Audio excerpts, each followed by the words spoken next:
if you had done a little bit of homework on the front end and maybe found a more efficient circuit or, identified that thermal problem in specific areas of the design early, you probably wouldn't have these issues with now my enclosure is an oven and my skin temperature is so hot I can keep my coffee warm. I had made this hypothesis with myself where I had said, okay, well, I've got this aluminum board for this high current LED driver, and I made this design decision to say, oh, well, like, I'm just going to throw a bunch of these vias at the top of this board because in my mind, I want to be able to have convection currents move through to pull the heat. But what I ended up finding out from the thermal simulation is that it didn't do anything. If anything, it made it worse. Hello, everyone. Welcome to the Altium OnTrack Podcast. Today we're talking with Ethan Pierce, founder of Dodec Labs. Ethan was also recently at PCB East, and I'm excited to catch up with him after the conference.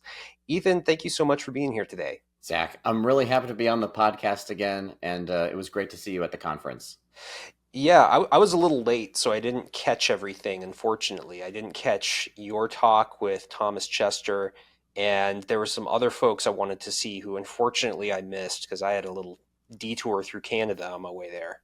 Well, at least we got to catch up towards the end. There were some really interesting talks.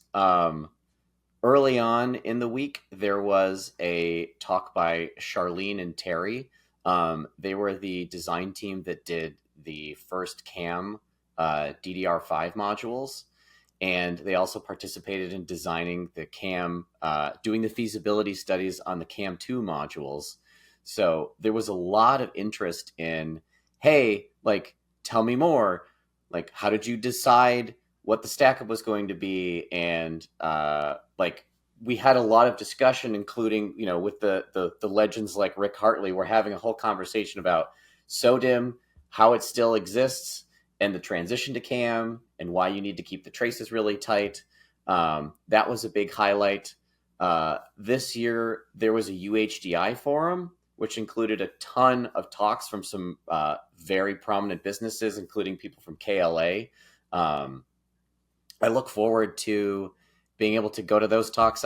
Because I'm a designer, I had prioritized kind of sticking with the classic tracks of investigating more on DDR, signal integrity, some refreshers from Rick Hartley, and then also talking about the content that Thomas Chester and I were discussing, which was thermal design with PCBs. Yeah, we don't talk about thermal enough on this podcast, and I think if you look at typical design conferences and you look at the agenda, there aren't usually a lot of talks on thermal. And I think a lot of designers are just like, well, if it's too hot, turn down the current and throw a heatsink at it.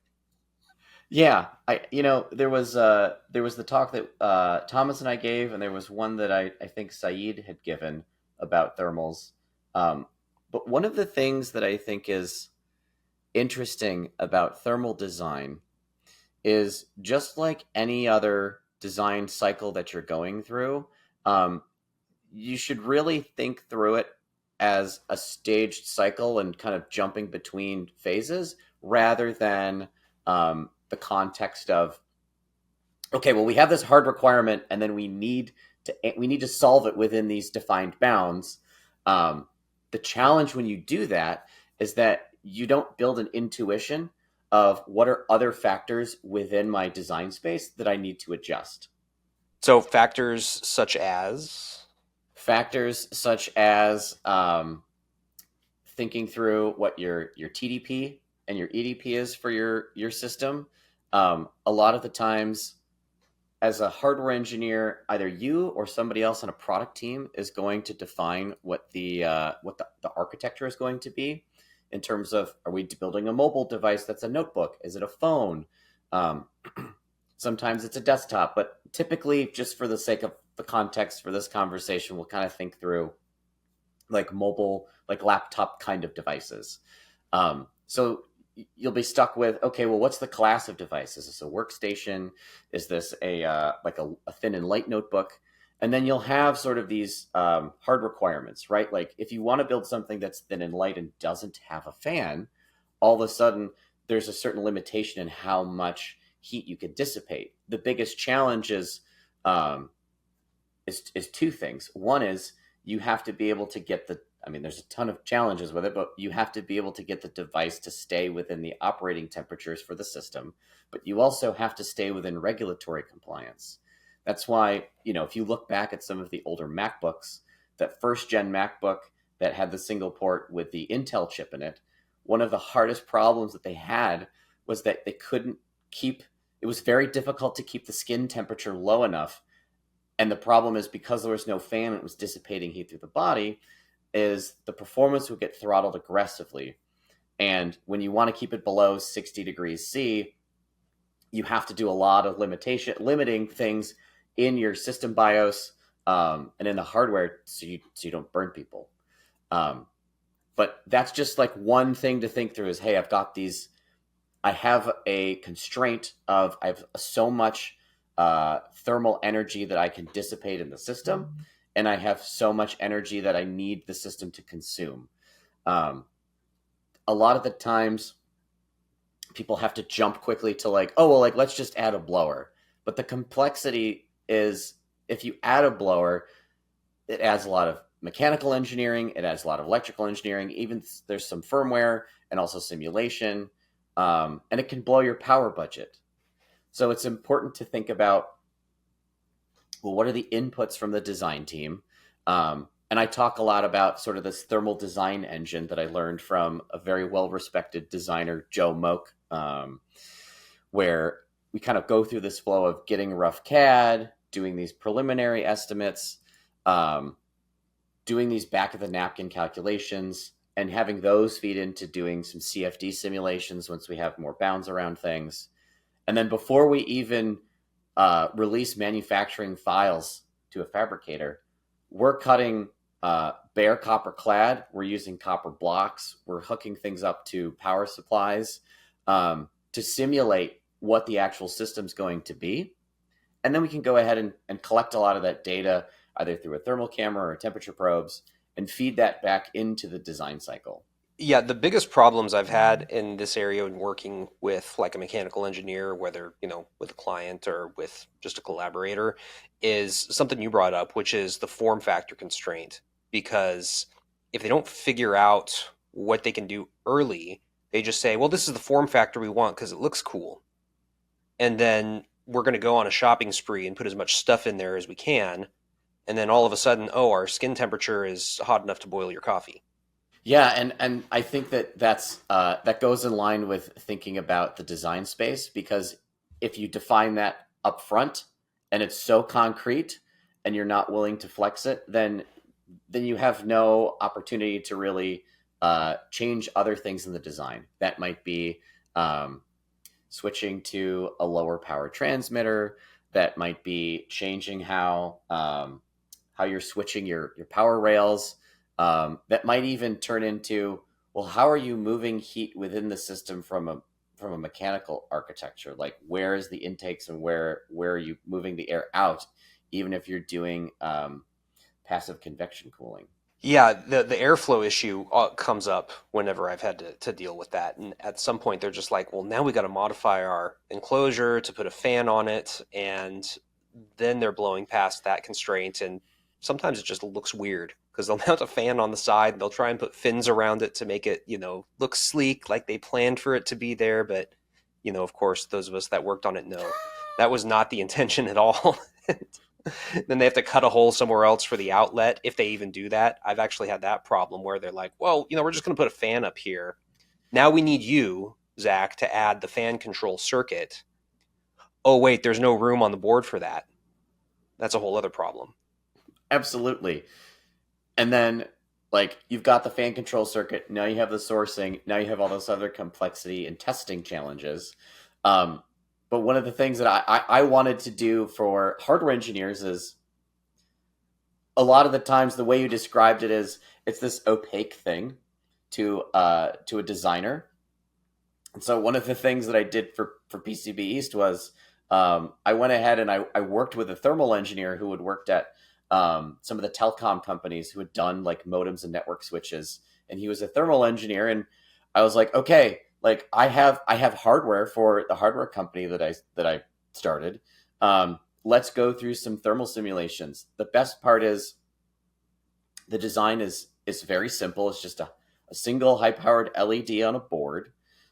You've got one input at 5.5 volts, and the powerful part about that was we walked through what a thermal simulation was, and I understood how to what the inputs are for the system, what is meaningful to the thermal engineer in terms of how the computation happens, um, and then actually looking at some of the data. And a lot of the times, as a hardware engineer, like somebody just tosses it to you over the wall, right? Like somebody just tells you, "Oh, you need to fix this," but it's like, again, the more you have an intuition for, oh, this is kind of how heat moves, and these are the inputs that somebody on the thermal team, and what are they thinking about? That drives better design decisions. I think at some point you have to go back to the fundamental circuit that you're working with, because if that's the big creator of heat, there may be an opportunity there to optimize something. One of the issues I've found in power systems is that one of the regulators, for example, could be optimized and it just never was, or it was an off the shelf module, and that module is now getting too hot. And they never go back to the fundamental, what could we have done different at the start, rather than, oh no, we have this enclosure and this enclosure is an oven. How do we deal with this and just put a band-aid on it? Because the band-aid is the quick and easy way, and it's fast, but it's going to probably make your design look silly. Whereas if you had done a little bit of homework on the front end and maybe found a more efficient circuit, or identified that thermal problem in specific areas of the design early, you probably wouldn't have these issues with, now my enclosure is an oven and my skin temperature is so hot I can keep my coffee warm.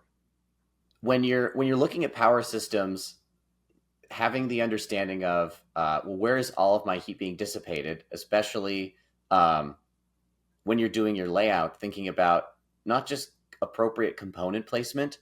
Um, for example, when you have your switcher and you want to keep your inductor, and you want to keep that loop from the switching end of your DC-DC regulator as close to those pins as possible.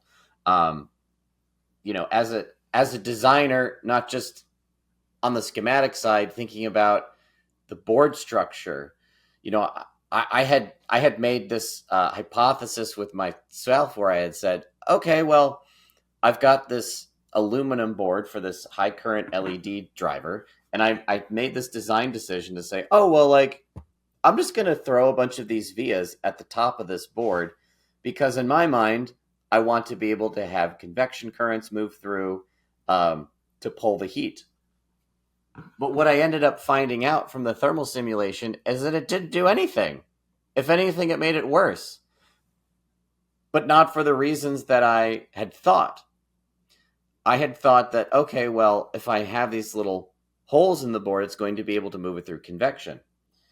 The challenge is that barrier between the aluminum board and the hole where air is passing through, for heat to be able to transfer, that heat coefficient is it doesn't transfer very well, and so the heat for the board is going to migrate to everywhere else in the aluminum and heat up the rest of the board before it even gets to penetrating through those little vias and moving air through there.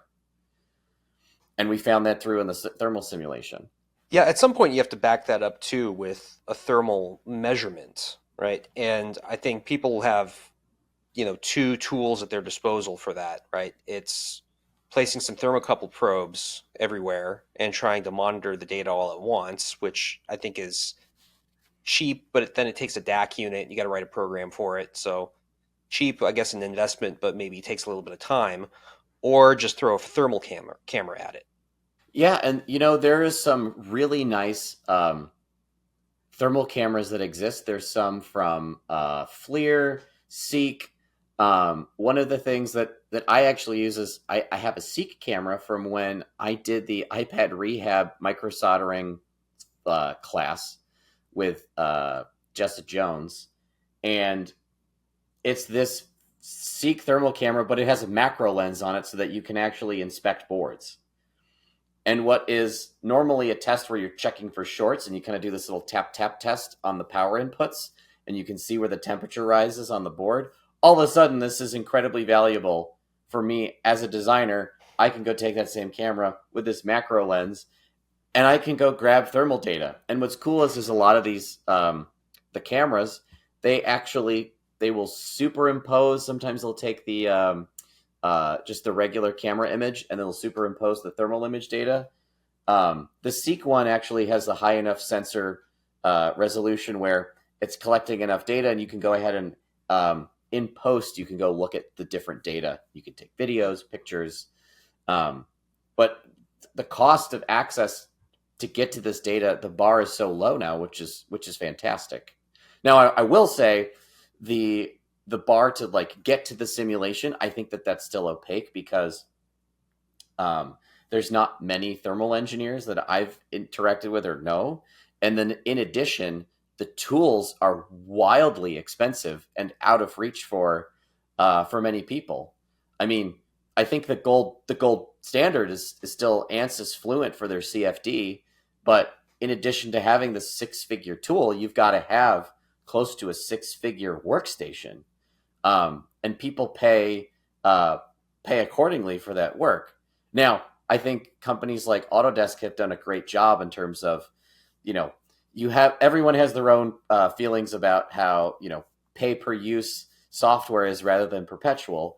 But for the CFD stuff, to be able to pay, to bound a project to be a few days and have it be a few $100s, that's very economical for a business that's just trying to get some thermal data to make a decision where they can go back and make changes.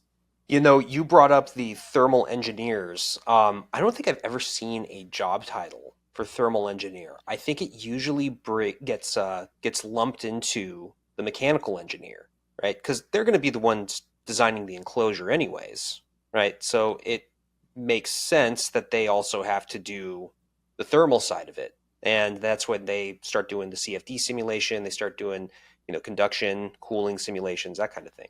It's funny because in the organizations that I've worked with, the mechanical engineers or the product architects, they would kind of dabble in it, but they would give it to somebody else who understood it better, who understood how to drive the tool, who understood what they were looking for.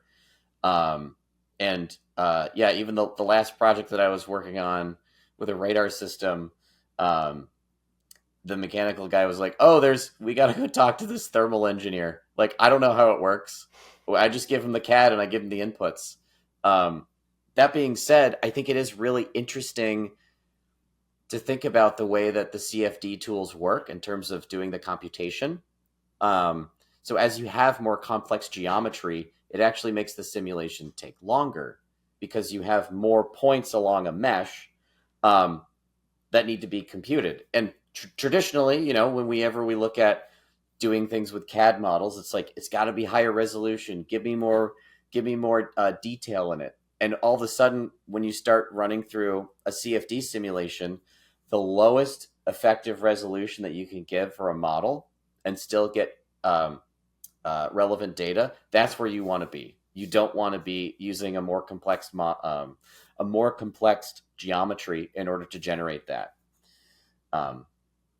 Another thing that I wanted to mention that I think is interesting is there are tools in different CAD packages. Like, I know that this exists in Altium with the MCAD Co-Designer, and this is really just to point out where I think things are moving is to be able to get copper into a CAD tool, into a mechanical CAD tool, and be able to run a thermal simulation on it. Because right now, the way that it works is we've got this system, and you have your key components with the heat that's going to be dissipated, and the thermal engineer is going to basically assign values to those components. But then for the board and the substrate, they just basically say, it's this averaged thing. So they give it a value of FR4, or they give it a value of whatever the IMS material is. But we don't yet have, it's sort of newer in the industry, at least from when I've interacted with teams is, okay, now we have the opportunity to get the copper and via structures. And as we have devices that are going into these miniaturized SIPs and chiplets, and you've got chips that are stacked on chips with substrates, all of a sudden, this is now valuable where I have copper and I have my copper and via structures to be able to get that data into a CAD tool and run a CFD. I think we're going to see over the next 5 to 10 years, I think you're going to start to see simulations get much more detailed and start to look at, okay, well, how is over time in these short windows before we get to steady state, where is the heat flowing? I mean, it's important for battery systems when you build battery controllers to understand, like, yeah, you might have 3 FETs that are rated up to 30 amps each, and you've got 60 amps flowing through the copper. But if you don't set up your copper such that the way the current's going to flow for those fields is going to hit all 3 of those FETs at the same time, you're going to blow up the first one that it hits. And I think we're going to start to see teams doing more detailed thermal simulation as designs get more compact and miniaturized. Every single piece of copper is going to matter. Every single component, every single ball, it's going to start to matter as we continue to drive down the power consumption. Yeah, that's interesting you bring that up because I think, well, if you look at what a thermal engineer does when they're building a simulation, um, they take a lot of pains to simplify the geometry, and it's partially because of the reason you brought up with CFD, right? If you can make the model simpler, and in doing so, you're making your mesh simpler, reduces that computation time, and you can do so without sacrificing the accuracy in the region where you need it, which is essentially, in this case, airflow prediction, and then what's the temperature along that airflow. That's where it's important as a designer to or understand, like, okay, they're going to do this simplified geometry, but it's important to note that if you do have something that's more complex, which this is something that I'm just realizing now, is as a designer, there may be times when you want to call out a geometry that's important, or a section of the board that's important. In addition to not just the detail in that geometry, for the CFD meshes that are on the board, calling out where, hey, maybe we want to get a higher density mesh so that we can get a better map of actually how heat's going to flow in this section. Yeah, I agree. And one thing that is interesting here since you bring this up is, you brought up going to the higher complexity to look at, more advanced packages. I think some of the vendors are already trying to move things in that direction, and it's because one of the big issues in some of those advanced packages are things like those via stacks and their reliability. So now there's a mechanical element too, right? Because of that thermal expansion during the device's operation, that puts a lot of stress on certain parts of the package. And then, of course, if that fails, you now have a package that no one wants to use. Yeah, and I think that one of the things that happened at PCB East was one of the vendors that does the miniaturization. They were talking about, like, hey, reach out to us. Like, whatever you're working on, whatever you're trying to do, reach out to us and we can kind of help you. And I think in line with being able to do the thermal design is understanding as an engineer, how do I get resources to design and think through whether it's thermal design or it's doing things where you're working with substrates, working closely with not just the classic work with your fabricator, but understanding where the resources to help you level up how to think through the design problem. So I have to ask you, what was the response from folks who watched your talk? Um, I bring that up because, I think a lot of people come to PCB West because there's a few things, right? I mean, they get to see folks who they're fans of, right? So, maybe they get to see Rick, or maybe they get to see Dan Beaker or something, and, they're going to get that SI or EMI kind of, experience firsthand. Um, or they're coming because they're going to learn, about like DFM. We get a lot of fabrication folks who come in and, they give some really great presentations on DFM and DFA too. Um, like I said earlier, thermal is not always on the menu. So I'm wondering, what was the response from the crowd when you gave your talk? People were very engaged. They were engaged with it because they had never seen a thermal simulation. Thomas did an excellent job talking through different structures and boards, talking about things like copper coin, and also like via structures that you're going to have in an IMS board, and thinking through like heat transfer that happens when you have an IMS board and you're doing your via drills. Um, the response that we had was that people, it was interesting to them because all of a sudden their design decisions that they were making, they realized had an impact. And then they could also see from a thermal simulation, like, oh, when I use FR4 over when I'm using the IMS material or an aluminum board, we can see a real simulation of where are we actually getting stuck. Like, hey, we've got heat that's stuck under this component and it's not able to move anywhere.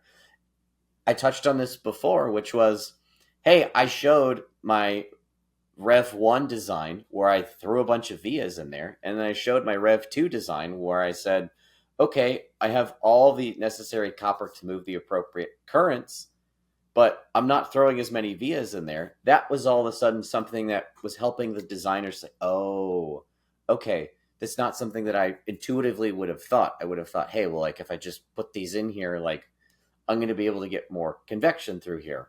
So people were engaged, and I think that for West, it'll be an interesting talk. There's some amendments that I'd like to do to it, or maybe in the future be able to actually cover that advanced copper and via structures, because I think that there's some real value in being able to map, like, hey, well, here's what these people are recommending in terms of whether that's like via structures and doing something like square grids versus diamond grids in terms of transferring heat, and then being able to say, oh, well, what does that translate to in a simulation? Because I think as soon as you have some empirical or like simulation data where you can say, I did this and here's the result, I think that resonates with people more than if there's a concept that's explained to them and then they kind of have to just either trust it or there's math associated with it,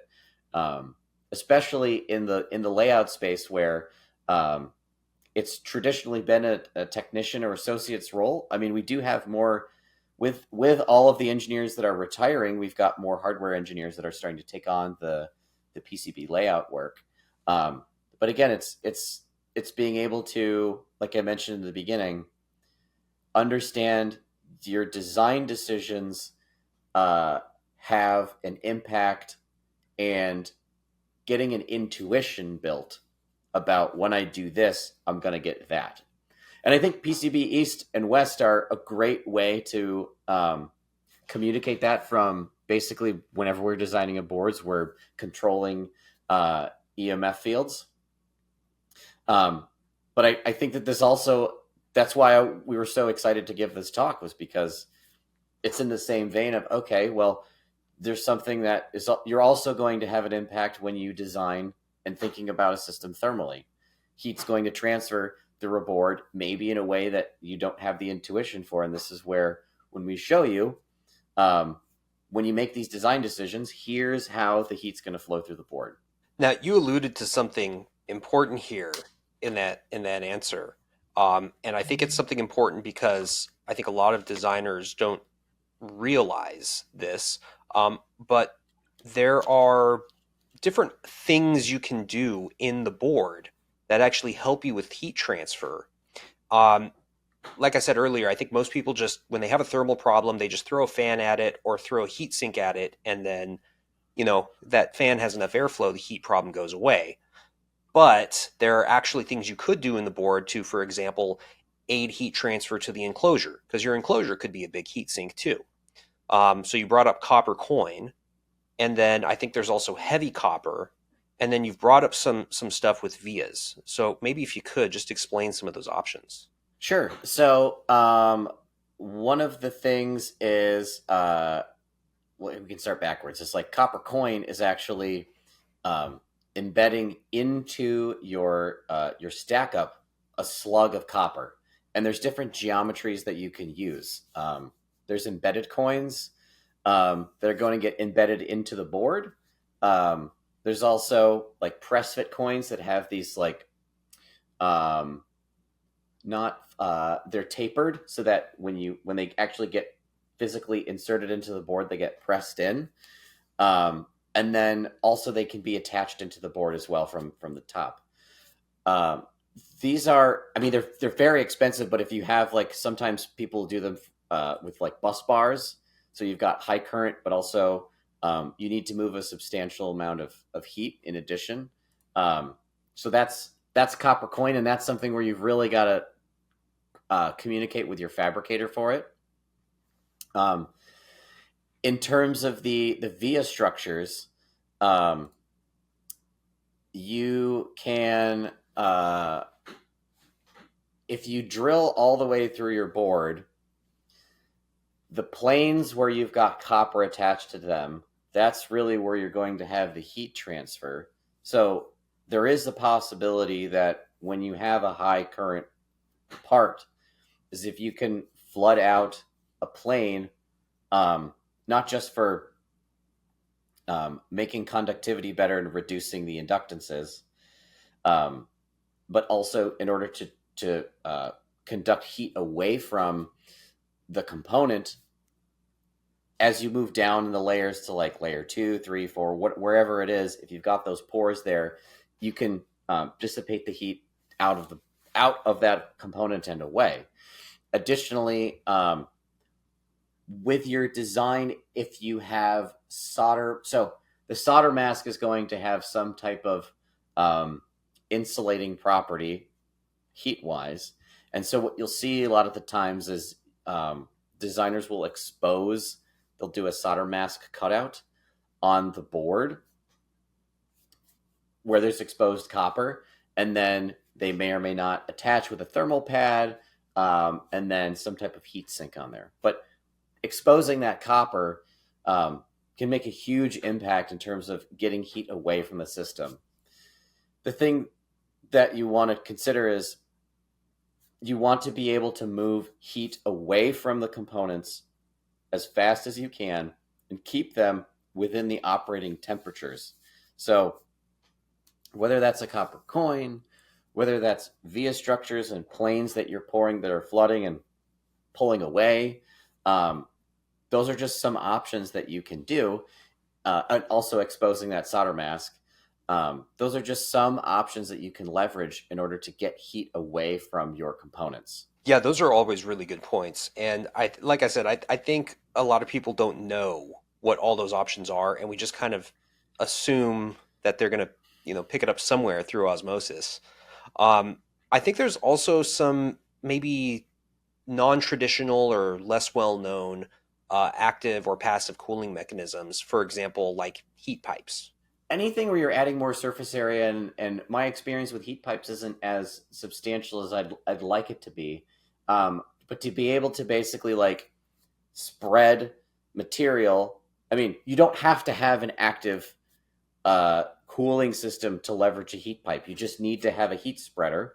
And like I mentioned, so you've got your component, and you're going to have some type of thermally conductive pad material.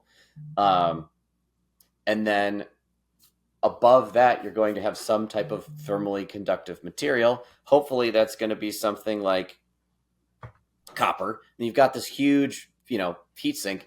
If you've ever opened or seen something like a game console, because typically they're more cost effective in putting down the heat spreaders and heat pipes, is you'll have the heat spreader, and you've got a heat pipe which has I think it's a vapored gas, or there's like a material, there's some type of substance that's inside the heat pipe that helps promote transferring the heat throughout the heat pipe.